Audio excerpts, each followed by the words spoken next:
Salut les tocos, on finit la semaine dans le rouge pour le CAC qui baisse de 0,4% à 7372 points ce vendredi, moins 1,25 depuis lundi matin. Le marché ne trouve toujours pas de direction claire, ça manque de catalyseur et une volatilité relativement importante est drivée par les prises de parole des différents banquiers centraux. Comme d'habitude, les investisseurs sont pour le moment prudents en privilégiant la sécurité et en réduisant l'exposition au risque. Mais on sait que la troisième semaine de janvier est historiquement négative, tout comme la quatrième, qui est souvent marquée par une variation de 2 à 3 points de base. Alors, pour une fois, nous allons parler de fonds en euros, car les fonds en euros font la une de l'actualité.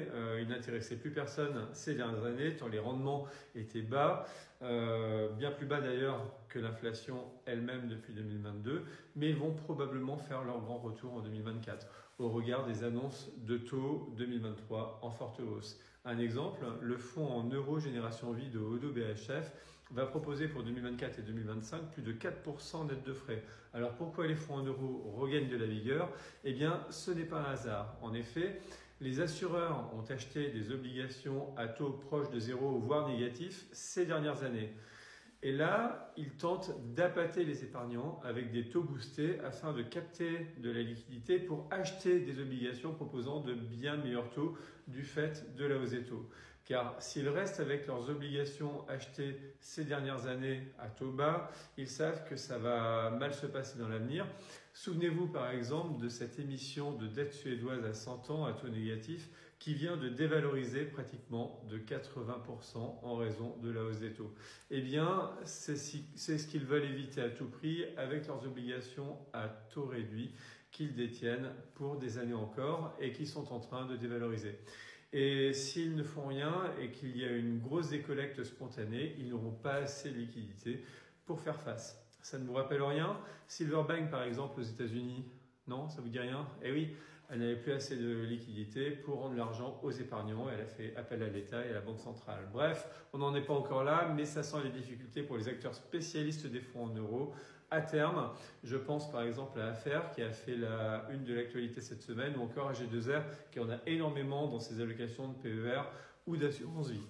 Ça sent la loi sapin tout ça. Bref, il n'empêche que vous pouvez en profiter avec des acteurs solides comme Génération Vie par exemple, plus de 4% avec capital garanti, c'est toujours moins que l'inflation, mais c'est sans risque. Bon, sinon sur la planète économie, la Banque Centrale Européenne annonce que la baisse des taux d'intérêt aura probablement lieu cet été. Non, sans déconner.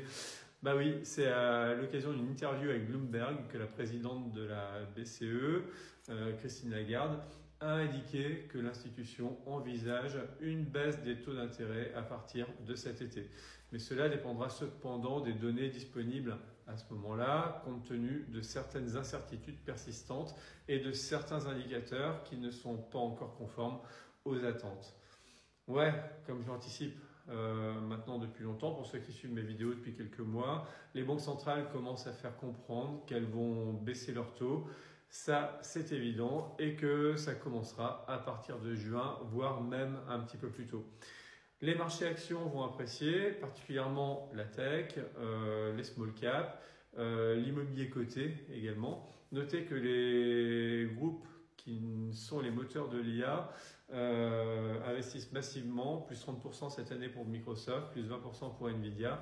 Mais à part ces thématiques, j'ai vu une statistique intéressante cette semaine. Le private equity, comprenez le non coté, représente près de 10% en plus versus 2022 dans les portefeuilles d'assurance vie et PER. Et ça représente quasiment 30% des allocations aujourd'hui.